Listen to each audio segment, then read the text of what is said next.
Okay, good afternoon, everyone. Welcome to this lecture on advocacy. I can see it's about 30 of you joined by now, so I think we're going to get started. There is a Q&A function on this with the chat box. So if there are any issues, if you can't hear me, or as we go along, if there are any questions you have, please just feel free to write in that box and then we'll come to them at the end. So my name is Camilla Draycott. I'm a commercial and chancery barrister at No. 5 Chambers in London. And I understand this lecture is for an audience of law students and newly qualified solicitors. And so my aim is going to be to give you an overview of how to prepare for a hearing and the hearing itself, what to expect and how to be your best approach to it. Obviously, we only have an hour, so I'm not going to go into sort of granular detail, but I'm hopeful that this should be useful to you either as a mooting student or as a solicitor starting out in the lower courts, or even assisting your counsel in preparation for their hearings. So with that in mind, the first and most obvious thing that I would say to any advocate is, this is where I have a dramatic pause while I try and work out the slideshow. Right, preparation, preparation, preparation. Now, I'm going to populate my slideshow with some of my favourite cartoons from Queen's Counsel cartoon, which is part of the Times Law supplement. This is an excellent one. The secret of good advocacy, Crawley, is preparation and more preparation. You must prepare each case as if your life depended on it. Know your brief inside out, facts, law, and authorities. Now, if you excuse me, I'm double booked and I have a case to finish in another court. Finish this one off for me, would you? And the reason I insert that is that what we are going to be talking about this lecture is the ideal of good advocacy. It doesn't always work out that way in reality. You'll find that as a junior advocate, particularly as barrister, you will be given a huge amount of last minute work, last minute briefs that you'll be given from other people, last minute papers handed to you at the court door, all sorts of things that will come up that you didn't necessarily prepare for. But nevertheless, when you have the time to, and as best you can, you should ensure that you are fully comfortable with every single piece of paper that is given to you in a bundle. Now, that might sound pretty obvious, but I find that there's situations that you come across where people clearly haven't prepared fully by reading all their documents. Sometimes it might be that one might think, well, I know what the issues are. My solicitor's indicated to me what the main issues are. There's a lot of irrelevant material here. I don't think I really need to look at that. That is a mistake. You never know when, during a hearing, something's going to come up on an obscure document that you haven't looked at. And you think, gosh, I really wish I'd actually spent the time going over this with a fine-tooth comb.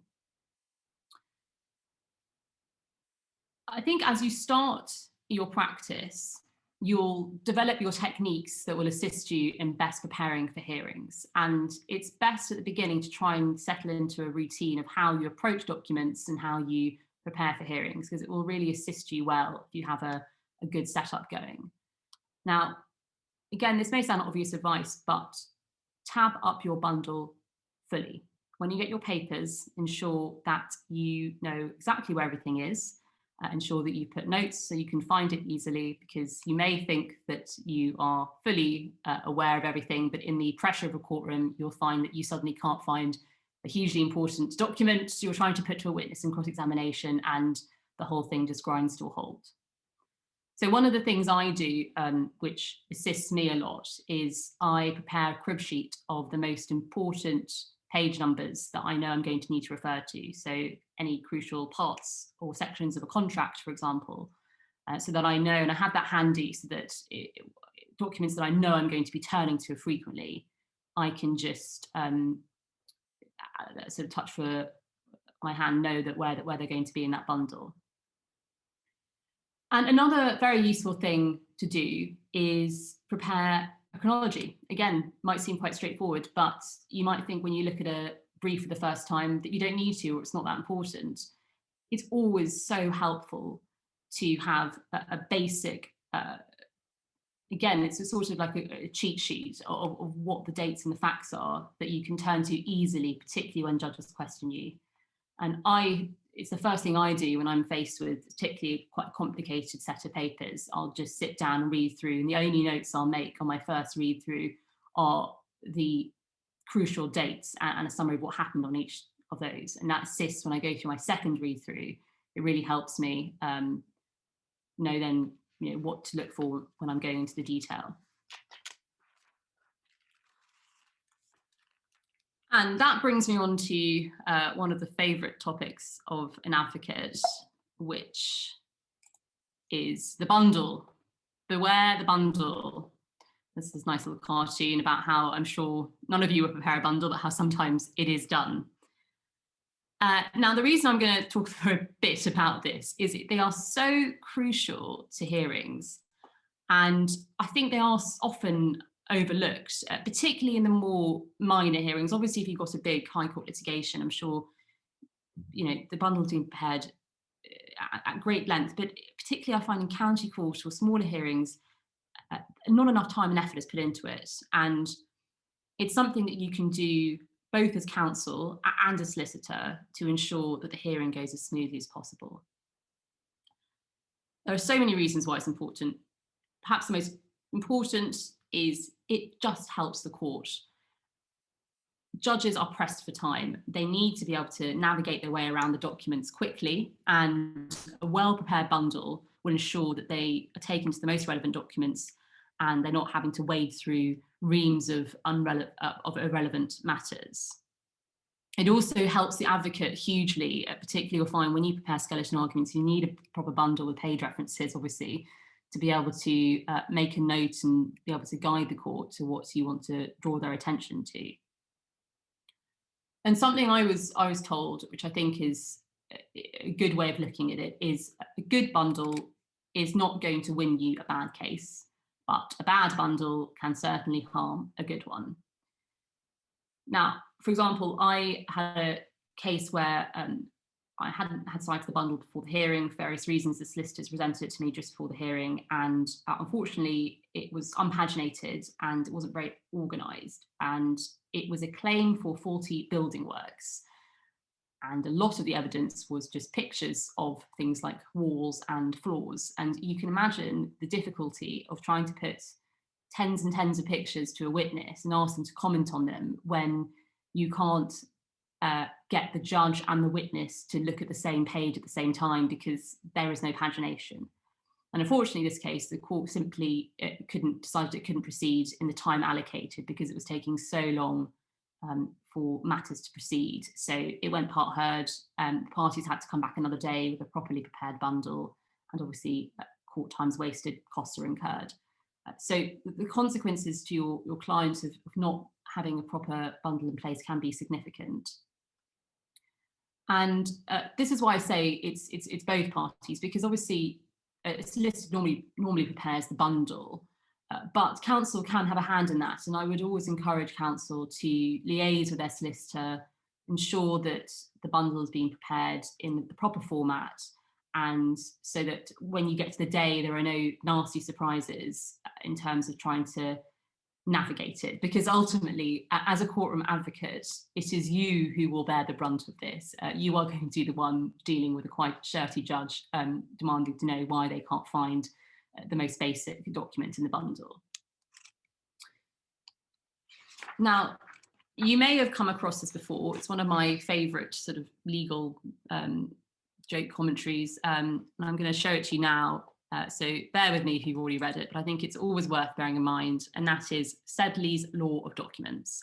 And this was written a number of years ago by Lord Justice Sedley, and they certainly have not gone out of fashion. Now I'll just read them briefly. I think if you've been in courtrooms before, you'll recognise a lot of them. First, documents may be assembled in any order, provided it is not chronological, numerical, or alphabetical. Second, documents shall in no circumstances be paginated continuously. Third, no two documents of any bundle shall have the same pagination. Fourth, every document shall carry at least 3 numbers in different places. Actually, as an aside on that point, something to bear in mind is how you number witness exhibits within a larger trial bundle. Be aware of that point. 5, any important documents shall be omitted. 6, at least 10% of the documents shall appear more than once in the bundle. 7, as many photocopies as practicable shall be illegible, truncated, or cropped. 8, significant passages shall be marked with a highlighter which goes black when photocopied.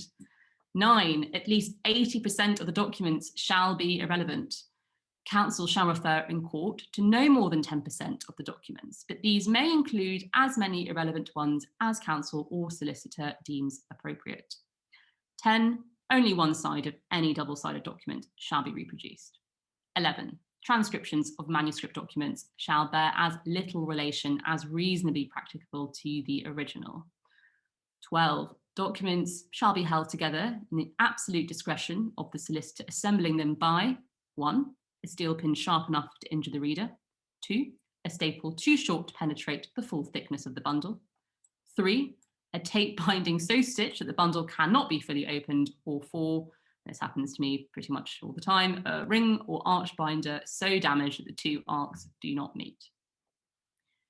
Try as you might, one of these will happen, several of these will happen.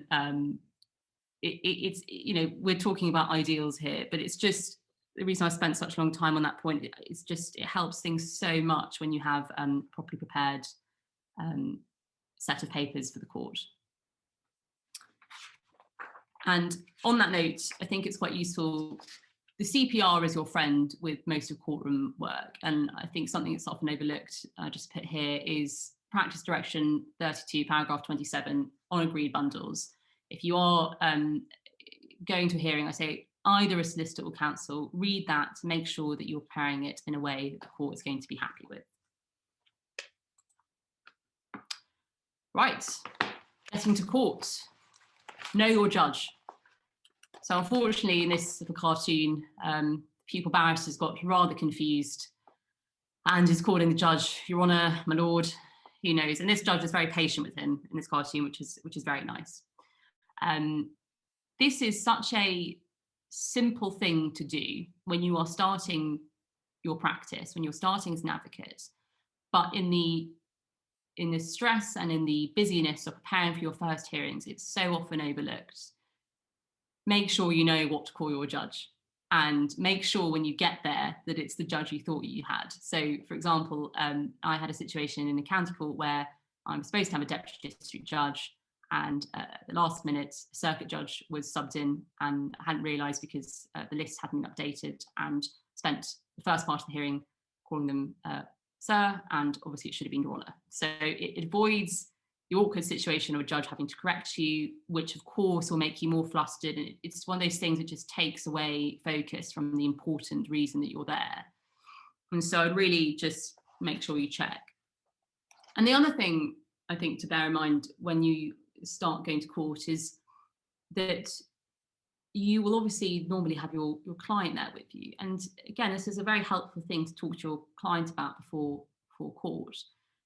You'll often have a client conference beforehand, and I always think it's a good idea to say to them, have you been to a court before?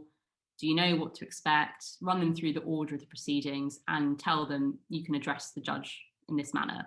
I've often heard some stories of clients getting a bit overwhelmed and calling the judge Your Majesty, which I think is a little overkill. So Sir or Ma'am is often the case for district judges in county court, which I think it's probably going to be the most common judge you'll come up against in your, come up against a bit combative, that you'll be before in the beginning of your practice. So to that end, I've just included, we don't need to go through them, but there is a very useful website, part of the judiciary website, which sets out quite clearly all the different judges, what you should address them in court as, and how you should address them by email. So, for example, I'd say probably most commonly at the beginning come up against, sorry, I've just got to, there we go, come up against district judges. Bear in mind that you'll call them Sir or Madam or Ma'am in court, but when you email them, so you might be emailing them a draft order, that you email them and address them as judge.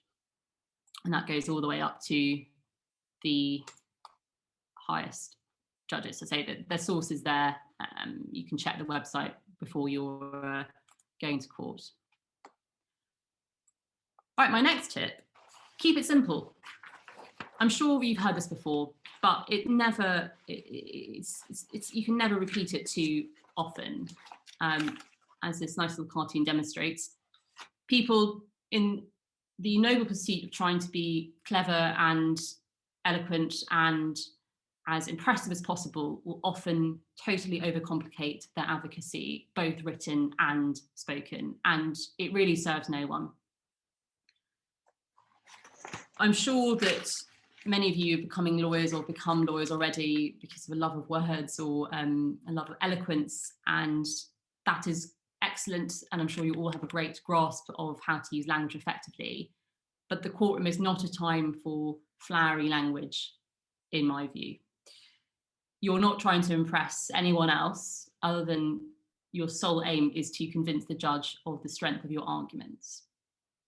And I think actually on that point, something to bear in mind is your client has, or your lay client has instructed you through your solicitor, or if you are the solicitor, they've instructed you to act on their behalf to the best of your abilities. And it may be that your client's view of how you should hold yourself out in court differs to your view. And again, you're not there to impress your client. So it's something to bear in mind in your courtroom advocacy. For example, your client might think that you need to be more aggressive in your tone. You should focus on what you think is the best way to approach a case and not be influenced by those sorts of other measures, because it's for you to decide how to present the case. Now, again, I would say that the most helpful way to consider your advocacy is to consider it from the perspective of the judge. Particularly in lower courts, county courts, magistrate, etc., you will be one of several hearings that day. And county courts are very heavily listed in particular. Judges may have only a short amount of time to read into your bundled documents before they hear you. Sometimes they'll start the hearing 10 minutes late just so they can do that reading in. You should never assume that they have the depth of knowledge, of course, of your case that you do. And so they are relying on you to guide them in your language and show them the most relevant points and the most salient points for them to listen to. One crucial point is obviously always check that the judge actually has read the relevant documents, check that they've received the documents and know which parts they're supposed to have looked at. And in your oral advocacy and in your written advocacy, I always think that one of the most helpful things you can do is signpost very clearly as to what you need the court to consider and what it needs to do in order to get to a decision on your case. So, for example, in my skeletons, I will always have a section called the issues section, which is at the beginning, and it sets out what are the 3 issues that the judge needs to make a decision on in order to decide the matter. And that should form the structure of your oral arguments, so that when you start speaking, you are signposting very clearly to the court what it is you're going to be saying. And then each time you start a point, signpost it again. Signpost when you finish the point.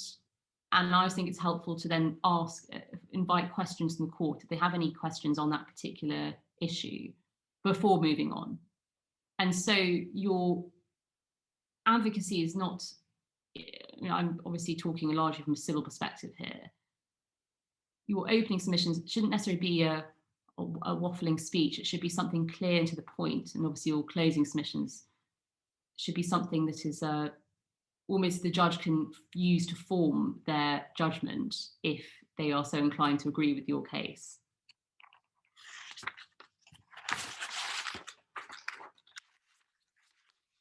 And on that point, keep it simple leads directly into what I was just saying, which is assist the court. Now, the delightful cartoon, I have considered your arguments carefully. I shall now retire to consider my decision and consult the relevant authorities.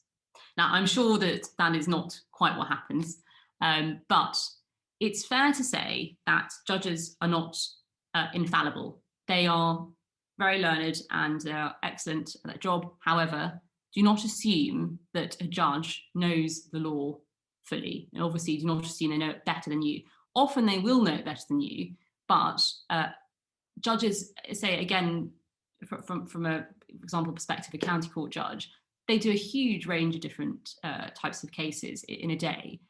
Some of them might be in their specialist areas they had in practice. Some they may have only come across as a judge and perhaps not that often. So you really need to assist the court in that sense.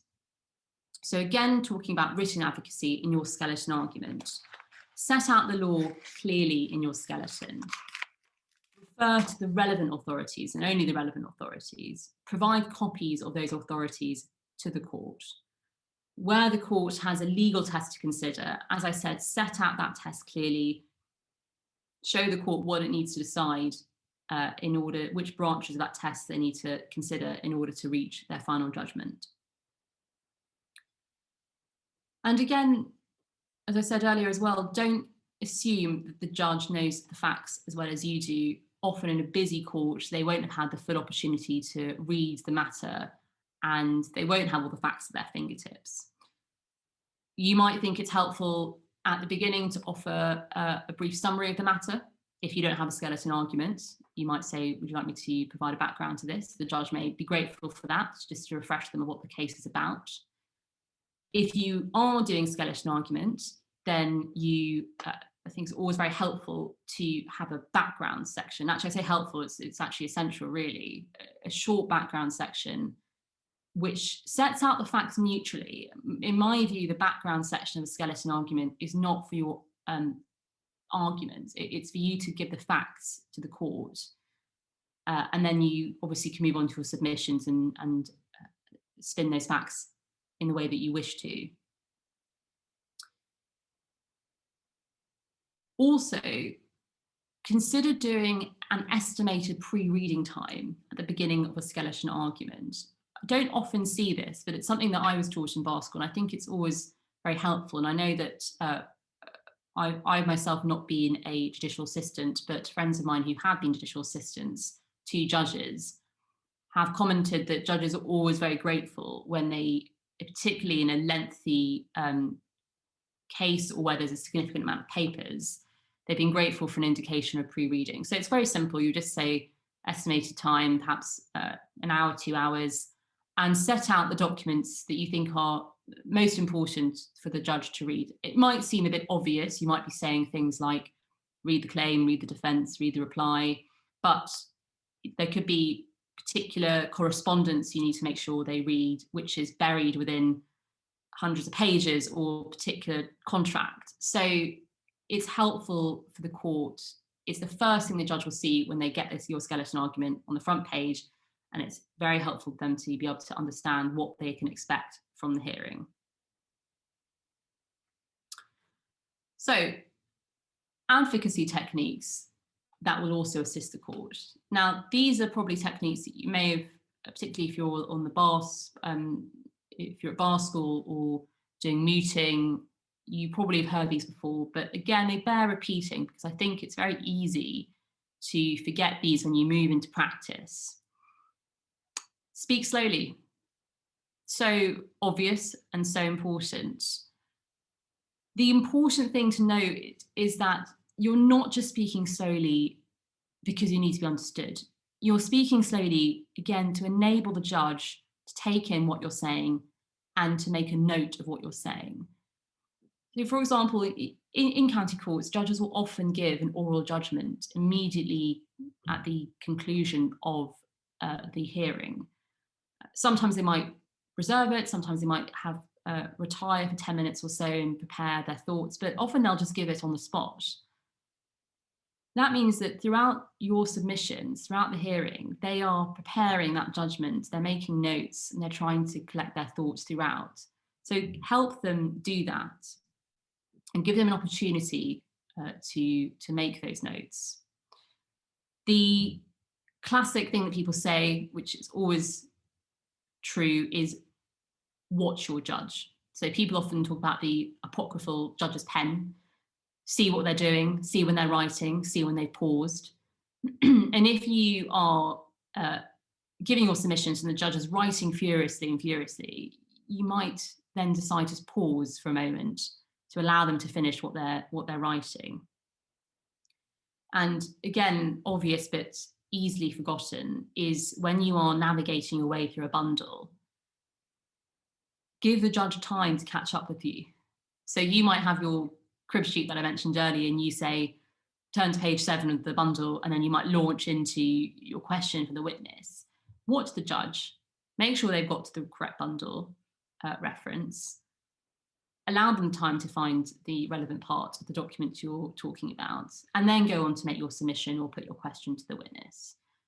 And that's also very important when you're cross-examining witnesses as well, to give them the time to turn to that page as well. But there's sort of basic courtroom etiquette that you, in the heat of the moment, can be forgotten in the sort of eagerness to put your case. Never lose sight that your aim is to convince the judge of what you are saying, and that your sole focus therefore should be in ensuring they have everything they need, all the information and the time and the space to be able to consider what you're saying without being pressed.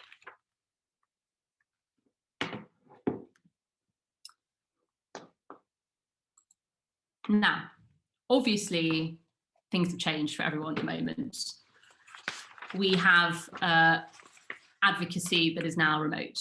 Now, I wouldn't encourage you, as this barrister has done, to not get fully dressed. You never know when you'll have to unexpectedly stand up in a hearing or something, or I suppose you could wear slippers if you really wanted to, but I always find it's best to be fully dressed. Clearly, you have to wear a suit in any event if you're on video. Although on telephone, I think standards can slip. The approach to advocacy when you're doing things remotely is different. Most matters are probably heard by video, but a lot of procedural matters, and for example, small claims in county courts are heard by telephone. Often the courts don't have simply the capacity to hold that many video hearings at once. And clearly, a telephone hearing in particular and a video hearing is going to be very different in terms of the user experience and how the judge is going to perceive participants. The main point really is that, unfortunately, I think oral advocacy has less weight in a remote hearing than it does compared to your written submissions. It's going to be substance over style. It should always be substance over style. The court is always going to be more persuaded by the meat of what you're saying than how you say it. But in this situation, even small things that might assist, your body language, the inflection of your tone, gestures, all that's going to be lost. The court's only going to really be listening to what it is you're saying. So in that situation, you might consider that you would write a skeleton argument for a hearing where you don't have to, it's not essential, but you might think it would be helpful to ensure that all your points are clearly put across. You should probably focus more on your strong submissions in writing and not just leave it to oral submissions in that sense. Everything is going to be slower in a virtual hearing, not least because you'll have so much over speaking. People's video connections will be slower. You'll have the judge, you'll think the judge has finished talking and you'll start speaking and then you've interrupted them. And in particular, I find witness cross-examination can be very difficult. You cannot have the back and forth rapid nature of cross-examination that you might be able to achieve in a courtroom. And for that reason, you should try and ensure that questions and submissions are short and to the point. Now, as I've said earlier, keep it simple. They should always be short and to the point, but it's so important in this situation to make sure it is. You don't want a situation where you ask a rambling question to a witness and their connection or your connection doesn't work, you have to repeat, and you end up repeating this. You suddenly realize this awfully long, not very good question, and it just slows down, it loses momentum. Ask short questions that can be easily repeated and will move the hearing along. And again, everything I just said about watching your judge slightly goes out the window with virtual hearings, because you often can't see what they're doing. You can just see their face. You can't see their pen, you can't see their typing or if they're writing. So it's even more important to be mindful of the things I was saying, which is give your judge time, for example, to find a page reference. You're not going to be able to see if they're scrolling on their computer, you're not going to be able to see when they find the document you've referred them to. So it's even more important to allow that time and space and ensure that everyone is on the same page, quite literally, of what you're doing.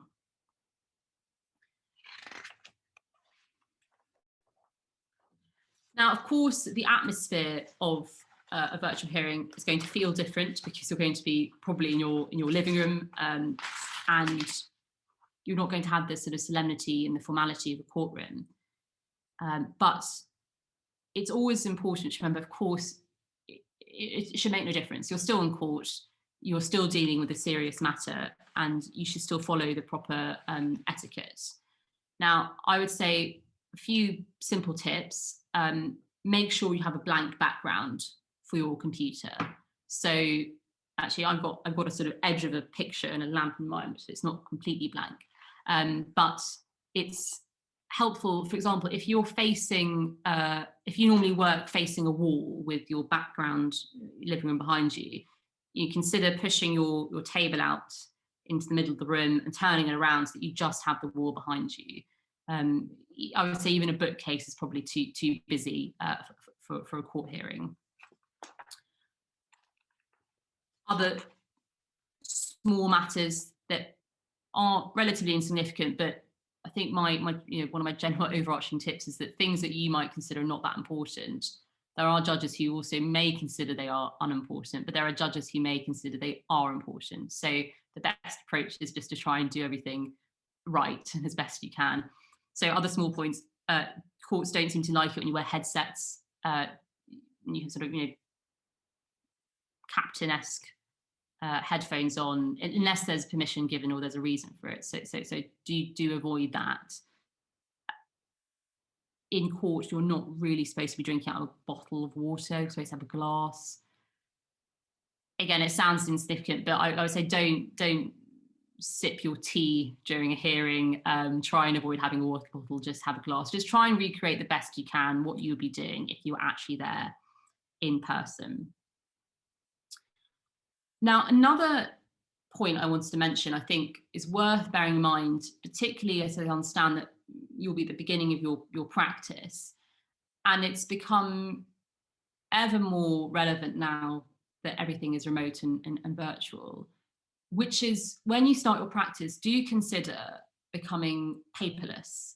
Now, I myself am not paperless yet, but I'm in the process of doing so. And what I mean by this is that normally you would get your bundle printed by your solicitors or chambers, and you'd cart that off to court in your bag and obviously manually tab it up. And that's fine. And it might be that even if you do go paperless, you would like to have a bundle there for security in case something goes wrong. But a lot of advocates are now purchasing tablets and using virtual bundles, e-bundles, to mark up documents.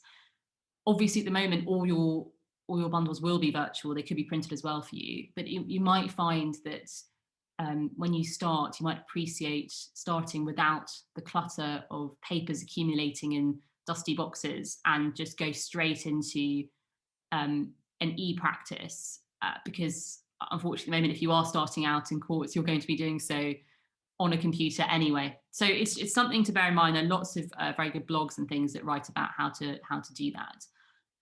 But if you can get yourself a sort of a decent tablet and some PDF software, and you can edit and mark up things, I think, in a much easier way than you can do in paper. So My final point, I suppose, is never stop learning about advocacy and always keep trying to improve your advocacy. I myself occasionally record myself speaking, which is probably what you'd have done in bar school and law school, and play it back to myself, because you may think that you are speaking at an appropriate tone and pace, but it's only when you actually watch yourself that you realise perhaps it's not quite what you imagine. So I would say don't sort of rest on your laurels with that just because you get to court. Record yourself occasionally and check on that. I would say really use the opportunity to watch very good advocates. At the moment, you could probably attend a significant number of hearings remotely if you got in touch with the court before and asked to be able to be dialed into them. But if that's perhaps too much effort, then really simple thing to do is go to the Supreme Court website, and all the Supreme Court hearings are recorded, which is an amazing resource. And you can watch fine advocacy at its top. Obviously, it's submission-based advocacy. It's not going to be cross-examination, but in terms of simplicity of language and effective submissions, that's going to be a great tool in order to learn more about advocacy in the courtroom. There are various books that might be useful. I actually have one here, which is quite an enjoyable read, which is The Devil's Advocate by Ian Morley QC. This is quite an easy read. It's sort of mostly written in a kind of thoughts format and notes, but quite an enjoyable read. There are various books on cross-examination. So I would say never stop learning. Always try and observe others. And obviously, if you are in pupillage or as a trainee, try and go to as many hearings as you can and watch others and learn from them. So that is the end of what I have to say in the main. And now I'm just going to open up for any questions. If you want to ask me any questions about advocacy or about practice generally, as I say, I'm commercial and chancery, so perhaps can't be that useful about criminal law and questions like that. But if you do have any queries, do let me know. Let's see if I can navigate this.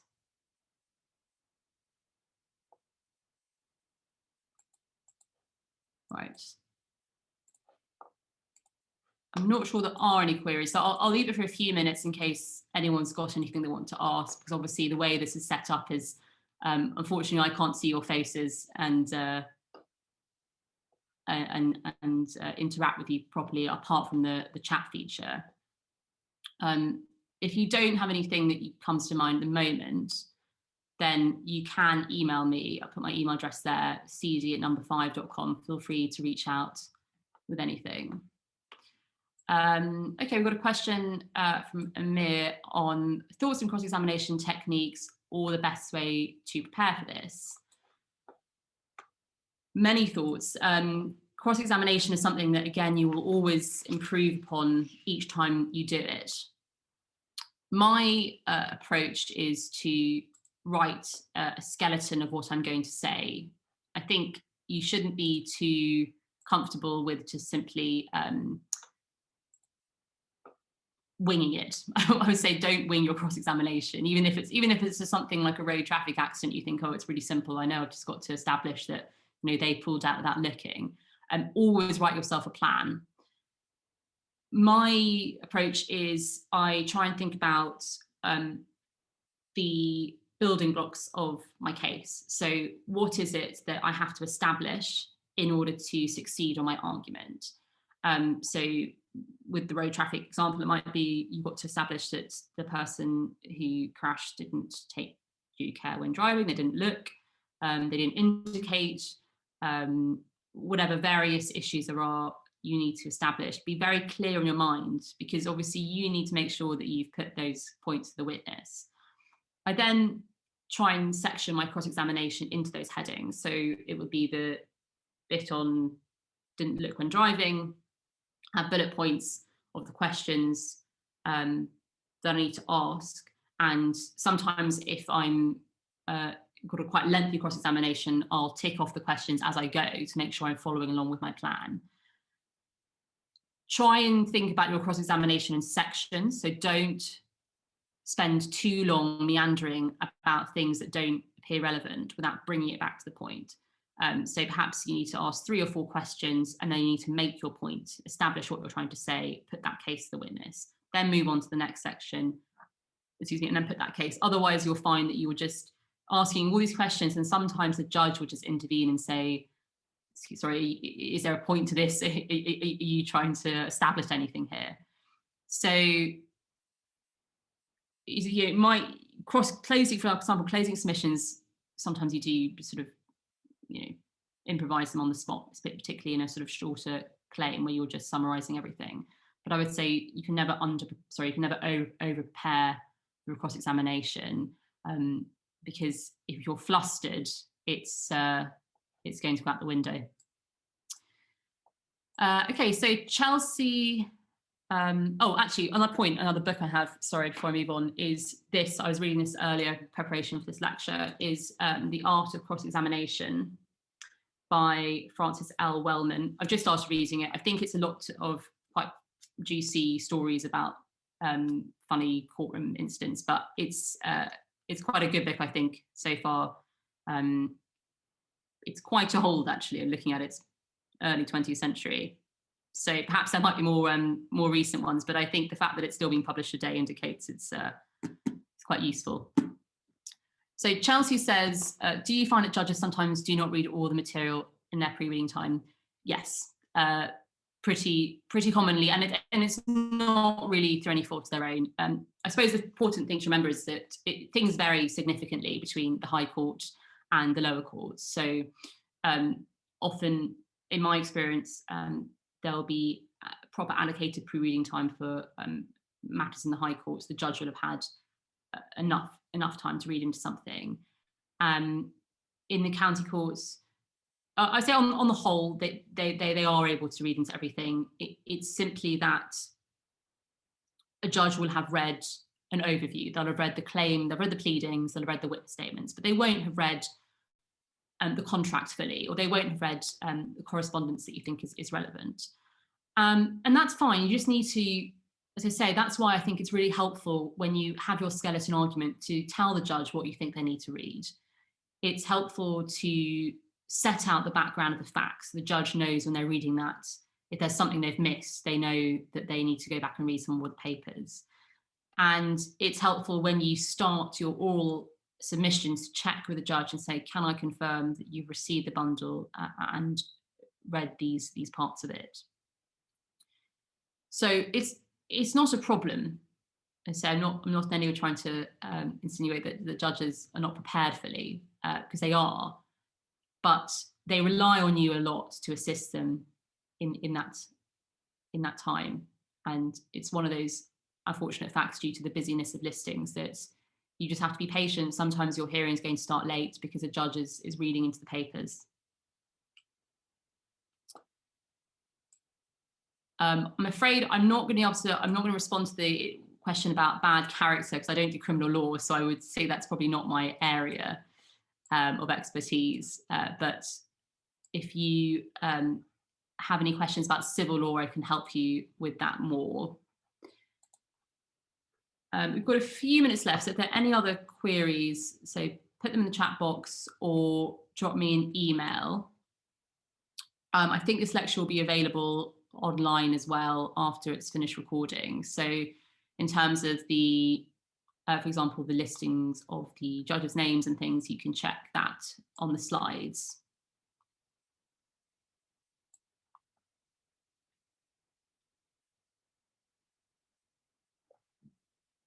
Okay, well, I think if there aren't any other questions, then I will wrap up and hopefully you can go and have some lunch. Here we go. Any advice on how best to deal with judges who keep interrupting you? Yes. Just got to be patient, really. Unfortunately, you can come across judges who can be a bit more difficult than others. Perhaps they're having quite a long and difficult day, or they are simply just a little more short-tempered than others. You have to always make sure that you are acting in your client's interest. So losing your temper with the judge is never going to be a good idea. Patience is absolutely key. I would say that if a judge has a lot of questions for you, it might be simply because they've actually grasped the issues already, they've grasped the facts, and they don't need you to repeat all the submissions that they've already grasped, because it's just repetitive for them.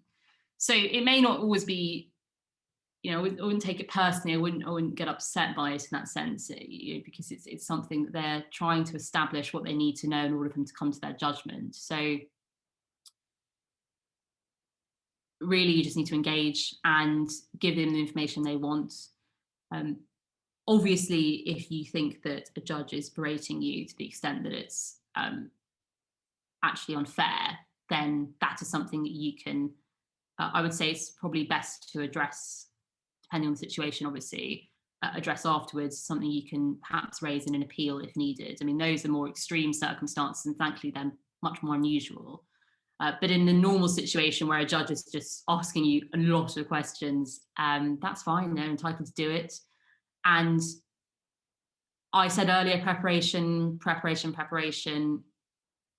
It might be that all goes out the window. You might have your submissions lined up nicely, and the judge says, actually, I've already decided I'm not persuaded by your first submission, move on to the second. Or they tear apart your second submission and you spend all of your time on that, and then you have to deal with your third submission very, very quickly. So you've got to be flexible, you've got to be prepared to adapt. Ultimately, it's the judge's courtroom, and they can lead the proceedings in the manner they think fit.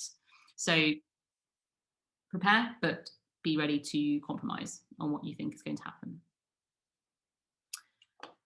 Next question: where a judge appears to have erred in his or her interpretation of the law, how would you approach correcting them? I wouldn't be concerned or afraid to correct a judge who has the incorrect interpretation of the law at all. I mean, that is what you are there for. You are there as an advocate to assist the court in their decision. You're there to put your submissions across, but also to ensure that they have the law correct. So hopefully they won't have the incorrect view, because hopefully it will be set out properly in your skeleton argument or in your oral submissions when you take them to the law. So it's not, I wouldn't say this is a problem that I've encountered really. If there is an incorrect interpretation, then you can just say, excuse me, sir or ma'am, can I take you to the white book and to this page in the commentary, and actually in my submission, this is the correct interpretation of that.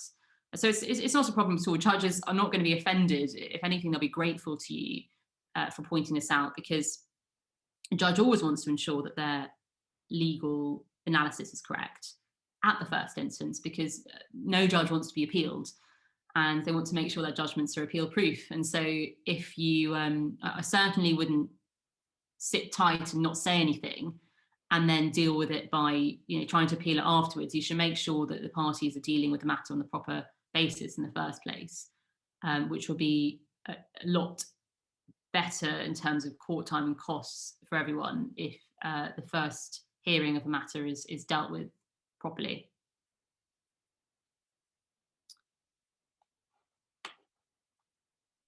Right, any other queries?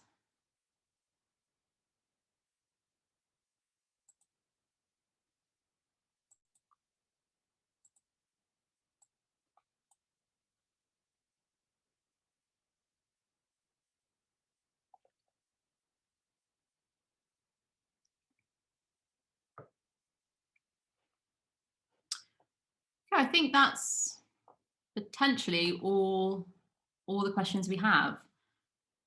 As I said again, do feel free to drop me an email, and if you have any other queries, and particularly if you're also, I said I'm in the London branch of number 5, but obviously number 5 has a Birmingham. It's going to stop sharing my screen. Sorry. Moment. Yes, number 5 has a Birmingham division, clearly it's based there. So if you have any queries about joining number 5 or pupillage or anything like that, anything I can help you with, just drop me an email.